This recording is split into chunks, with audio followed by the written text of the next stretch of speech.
Good afternoon, everyone. I am Tim Phillips, President of Americans for Prosperity. Thank you for joining us.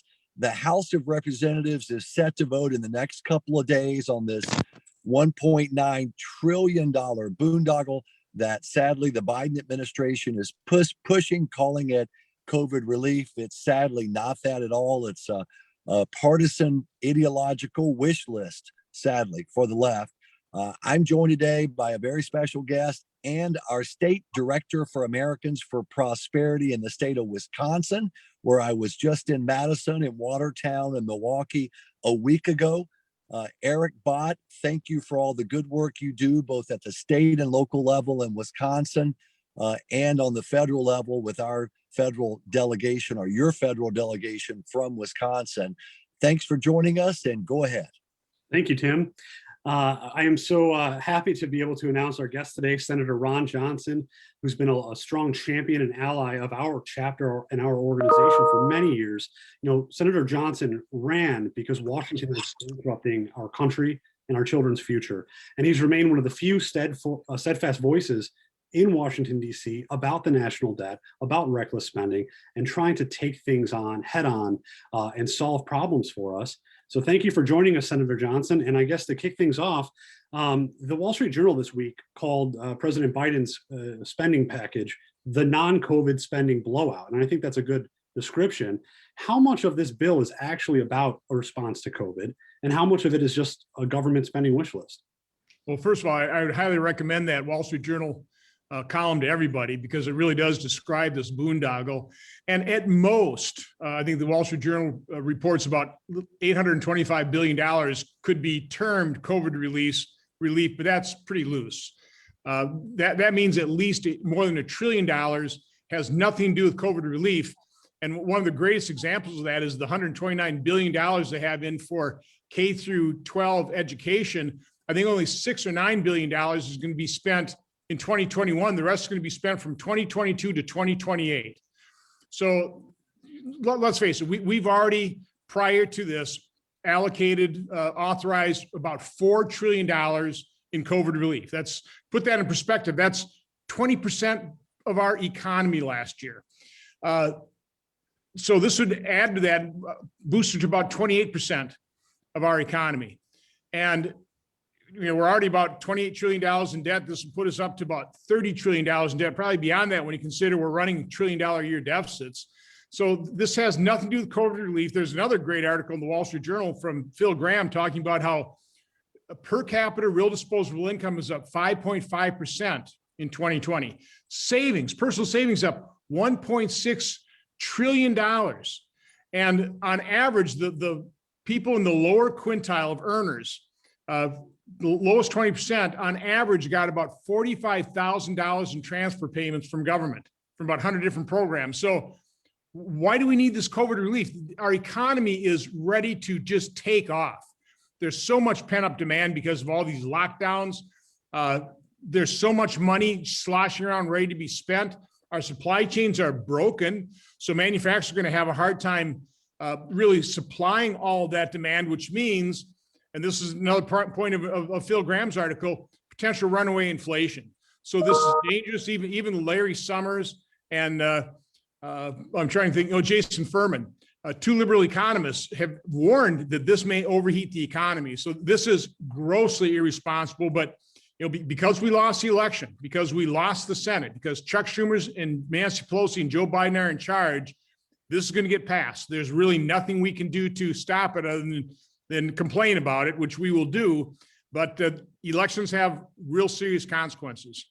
Yeah, Senator Johnson, I also saw two other items in this Biden $1.9 trillion spending boondoggle that are very frustrating. They're not related to this pandemic at all. One is the roughly, by our count, about $350 billion in just straight up bailouts for big spending states and cities. I think about Illinois and the city of Chicago. Wisconsin is not perfect by any means, but it's more fiscally well managed than Illinois. And at this passage, you're going to have states like Wisconsin or Indiana, sending their money to Illinois. And you're going to have states like Florida, which are well managed, sending money to states like New York. And so that's in there. And then also driving the federal minimum wage up to $15 an hour, which will make it more expensive for businesses to hire workers at a time when they're struggling with this pandemic. And if I'm not mistaken, if I am, tell me, Senator Johnson, but the Congressional Budget Office tells us that this will end up eliminating, destroying potentially up to 1.2 million jobs. So those things are in there. Am I right in saying they're still in the package at this point? I think the CBO estimated about 1.4 million job losses. I don't think that'll survive. It won't survive the Byrd rule, which is, inside baseball in the Senate, but it sounds like Joe Manchin and Kyrsten Sinema will protect the Byrd rule. So I don't think the minimum wage will survive, but that issue is not going away. But let's quick talk about state and local spending on this. Previously, I think we supply something about $150 billion of state and local spending, even though revenue across the board, all told, is barely down across the state. So the states haven't even spent what we already sent. In the past, at least what we sent out to the states was done pretty much on a per capita basis, although the small states got a minimum of, I think, $1.5 billion. So you had some fair distribution among the states. Now they're going to target the relief to states that have highest unemployment. Well, why do they have high unemployment?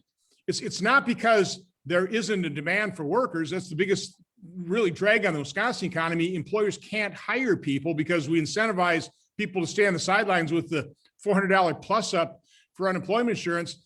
But the fact of the matter is you have high unemployment in states that have had these lockdowns that didn't prevent COVID deaths, did not prevent the spread. And so the states that opened up, like Florida, quite honestly, Wisconsin's been pretty open. When the Supreme Court knocked down Governor Evers' emergency powers, our economy's humming along. We have a pretty low unemployment rate. It's going to be the states that shut down, that destroyed businesses, that destroyed lives. This money be allocated based on unemployment rates. And so those states, those blue states, with governors that did it primarily to make sure that Donald Trump couldn't win re-election, now they are going to get the lion's share of this $350 billion. It's grotesque, it's galling. Senator Johnson, what can we be doing, the grassroots in the state of Wisconsin, across this country? How can we help you fight back against this? Well, you can make your voices heard. You can get that information. Again, read that Wall Street Journal column. That's probably the most concise description of what's going on here and really how galling it all is. But contact Democrat senators. Let them know that this is not what you want. That actually does have an impact. So call up their offices direct. Send them a personal email, a personal letter. Let them know that this is outrageous and make the good case that, again, we've already allocated $4 trillion. I think about $1 trillion. And I don't have access to people in the OMB now to give me the real numbers, but I keep hearing about $1 trillion of that has not yet been spent. We're the ones, people like Rick Scott and I, that stopped the $1 trillion COVID relief package that Mitch McConnell wanted to pass before the August recess.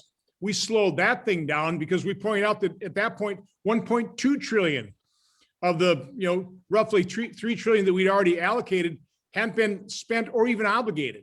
So when they did pass the $900 billion stimulus in December, about $600 billion of that was repurposed. So that was it was $300 billion additional authorization. This is all new authorization. When you've got maybe $1 trillion unspent from the first $4 trillion, we're going to go ahead and authorize another $2 trillion to be spent over a decade. It's just simply dishonest. And again, as even liberal economists are talking about or warning us about, this could really push the economy into a position where you start having to really worry about inflation. Yeah. By the way, folks, ladies and gentlemen watching, you can click the I Volunteers icon in the links to this Facebook Live to reach out to your 2 United States senators and your House of Representatives member. I hope you'll do that. Even if you know how your senators are going to vote or your House member is going to vote, it's good for them to hear from you. And frankly, if they're doing the right thing on this, the way Senator Johnson is, it's good to encourage them, to let them know you're standing with them.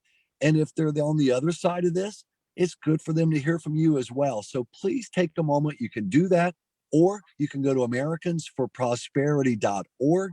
You can easily do it that way as well. But the easiest way, just click on that I volunteer link here on this Facebook Live. It's fast, it's simple. It'll probably take you about 2 minutes to do. Make your voice heard. It's a big moment for the country with this bill. Senator Johnson, they're not going to have 60 votes for this. Would you take a moment, because it looks like Republicans are standing together, the 50 Republicans in the Senate at this point, to oppose this if the House passes it, as we're expecting probably on Friday. They're going to use something called reconciliation rather than the normal procedure of the Senate. When do you think the key moment will be in the Senate on this? Because we want to continue to urge people to make their voices heard. Give us a sense of the time frame on this, and just for a moment, how this reconciliation works to let them do it without the 60 votes that they're not going to have in the Senate. Well, the reconciliation is all within the budget process. And so as long as you stay within the budget parameters as passed by the budget resolution, and they pass this so that you can spend $1.9 trillion in deficit spending, as long as you stay within those parameters, you can pass the real legislation, the appropriation behind that with just a majority. And we have a 50-50 split, but then Kamala Harris will come in there and break the tie. And now Joe Manchin and Kyrsten Sinema have said they will support the Byrd rule, which will not allow them to bring non-budgetary items like the minimum wage. We believe that will be birdable, so they won't be able to bring that in. And that's in terms of timing, the only thing that's going on right now. And in the House, they're trying to scrub it based on the Byrd rule so that it doesn't destroy the privilege, which would put that vote threshold up to 60 votes. So they're being careful in the House. That takes some time. It's not that easy to do. But once they complete that, we expect it to come over to the Senate. We'll have another one of these vote-a-ramas where we'll put forward some amendments to try and improve it. Democrats, even if they pass at the very tail end, they do what they call a wraparound amendment. They'll wipe out all that amendment voting. It'll all be for naught. It's all kind of a big old charade. But at least we can expose Democrats in terms of what they actually will not support, like border security or religious freedom. Those are the types of things we'll try and vote on here. But again, this is cooked in the books. This is the way budget reconciliation works. It's how we pass tax reform. It's how we should have fixed Obamacare, but we didn't get our act together there, much to my chagrin. But again, there's really nothing we can do to stop this. So we have to look ahead. And Eric, you asked me, what can people do? You have to get involved in the political process. And one of the things that I talked to Tim about this weekend, I started pushing this after 2018, where I found out that there were 30 Wisconsin state Democrat assembly people that ran unopposed. I was shocked by that. I probably should have known, but I was shocked by it. And so what we Senator, did, we're gonna stay focused on the budget bill here, though. Okay, I got you. But run for office. Okay, that's as conservatives, run for office. School board, city board, county board, and we need Republicans on every line of the ballot, because that'll help us win elections, which we lost. We lost this election. We're paying the price. Yeah, Eric. Let's talk about that price. I mean, how dire is it when you think about the level of debt in this country, the national debt, the threat of inflation? What does this additional $2 trillion on top of that mean for our children, for our grandchildren, for the future of our economy? I think we're currently at 27.9 trillion. So let's round it up to 28 trillion, because we'll be there soon enough. We're running $1 trillion a year deficits just in the normal budget. Tack on another 1.9 trillion. So that means by the end of this fiscal year, we'll probably be over $30 trillion in debt. The size of our economy, don't have it from last year, but in 2019 was $21.43 trillion. So $21.5 trillion. So our debt exceeds the size of our economy by about 140%. Everybody has always said that once you go over 100% debt to GDP ratio, that has a real impact on your economy. Now, quite honestly, I thought the debt bomb is going to go off before this. It hasn't yet, because we're still the world's reserve currency and we're still the safe haven for investment. And so nobody knows how long this can continue, but it's just certain that this is not fiscally responsible to do. And at some point in time, when creditors around the world start looking at the US and go, you're not a real good credit risk. I'm going to stop loaning you money, or certainly at these incredibly low rates. That's when you hit a debt bomb. That's when interest rates spike, and we started going back up to, let's say 30 or 40 or 50-year average interest rates of the 4 to 5% range versus the little over 1%. That's another 3% added on to, or 3% interest on $30 trillion. That's about $900 billion just in interest, added interest expense. If we just go to historical interest rates, that's what we're talking about. That's almost everything we spend on discretionary spending. So no, this is serious business. But what depresses a guy like me is that, like, very few people in Congress are even worried about it. Now, obviously the Democrats aren't, Biden's not worried about it. Unfortunately, not enough Republicans are. Yeah, we have talked about this $1.9 trillion bill, and you've done a great job of laying it out. We know it's uphill, but we're fighting the good fight. It's the right thing to do. There's a second piece of legislation that's unrelated, except in a different way. And that is this so-called PRO Act, Senator Johnson. It would be a dramatic expansion of the federal government into labor law, into labor rules at the state and local level. It would wipe out state right to work laws like the one that Wisconsin has that protects individual Americans when they decide whether or not to join a union. It gives them that choice.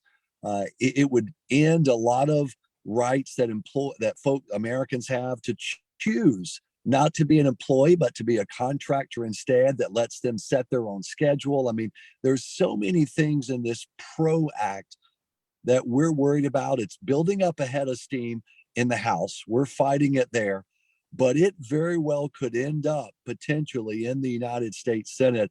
Are you familiar with that legislation, Senator Johnson? Could you talk about that for just a moment?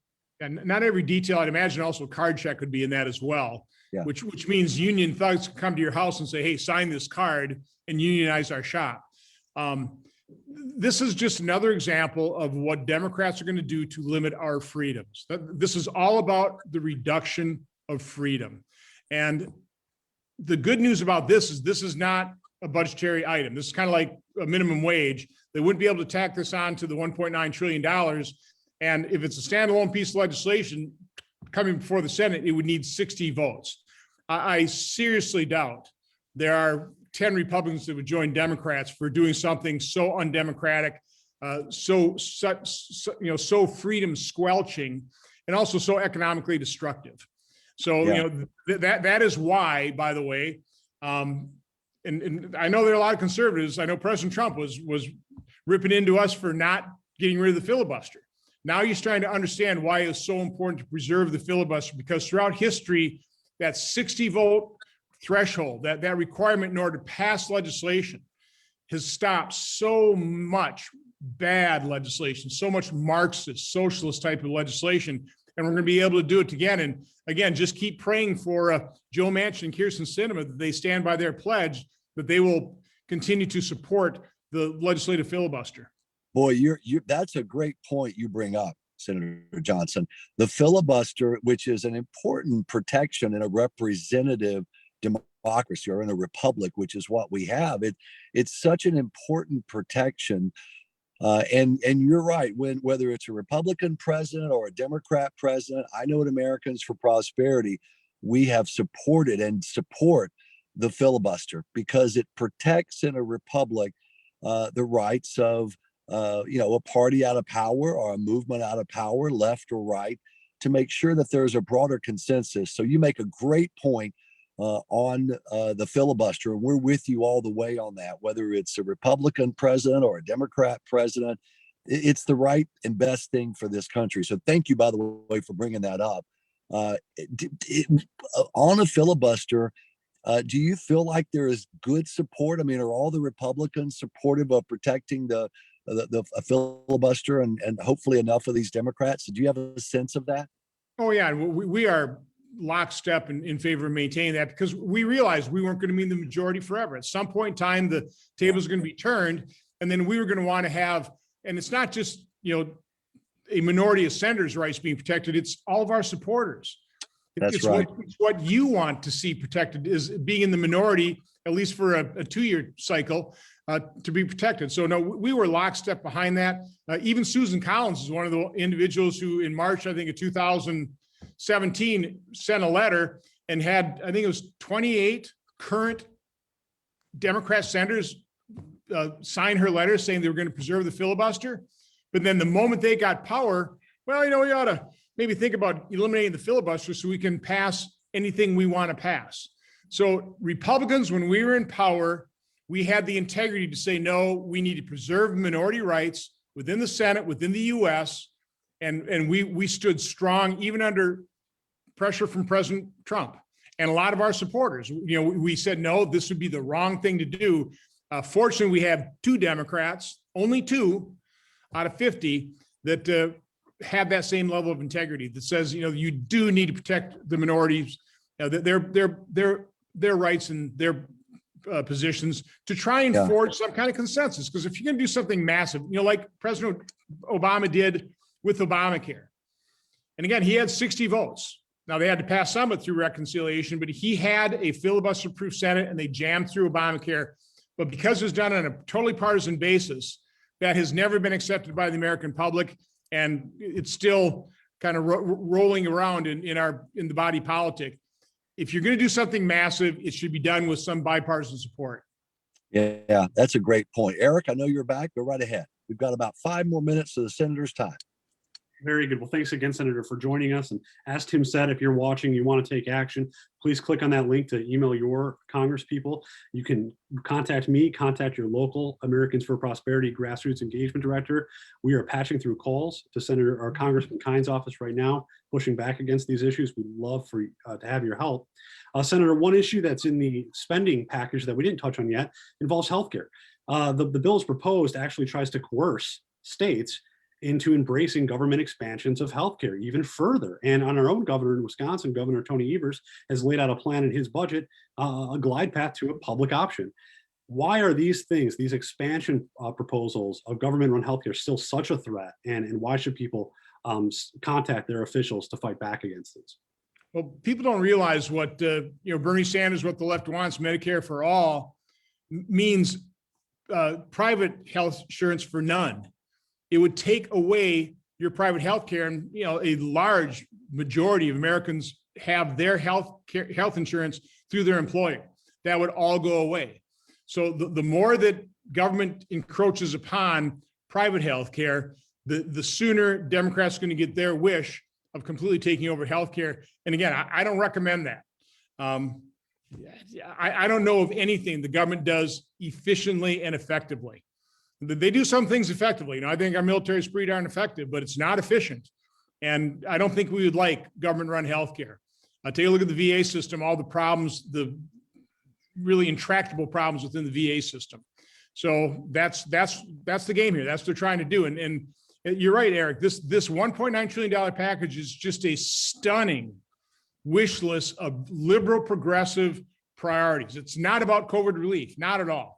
Now, I've seen something where it's really probably only 1 to 5% actual COVID relief. The rest is just things you can kind of call COVID relief, but by and large, it's just a big old grab bag, a stunning wish list of progressive ideas. Yeah. I know I travel the country a lot. I'll be in Florida tomorrow talking to our grassroots activists.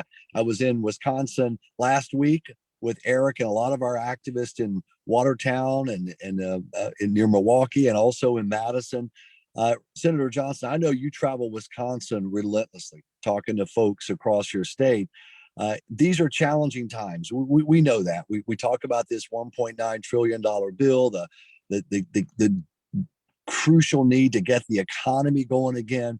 But I know also from talking to you, you're an optimistic guy. You have a lot of faith in our country moving forward.